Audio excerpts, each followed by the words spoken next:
ক্যারিয়ারে দ্বিতীয় জীবন পাইলে মানুষে মাখন দেওয়া শিখবো, তেল দেওয়া শিখবো, রাজশাহীর হাড়ি ভাঙা আম পাঠাবো, ঈদে মেসেজ পাঠাবো। এক অনলাইন কন্টেন্ট প্ল্যাটফর্মে দেয়া সাক্ষাৎকারে এমন বিস্ফোরক মন্তব্য করেন ক্রিকেটার নাসির হোসাইন। তিনি আরো বলেন, স্যার ভাই, আমি অমুক টিমে খেলতেছি, দোয়া করবেন। আপনি কি বলেন? আপনি বললে খেলবো, না হলে খেলবো না। সুযোগ পেলে এসব শিখতে চাই।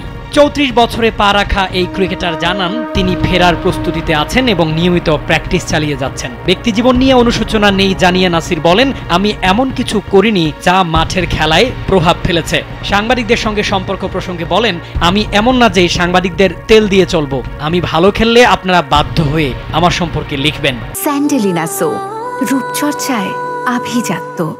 তিনি আরো যোগ করেন, অনেকে সাংবাদিকদেরকে নিয়ে বাসায় খাওয়ায়, আমি তা করিনি। আমি সম্পূর্ণ আলাদা টাইপের ছেলে।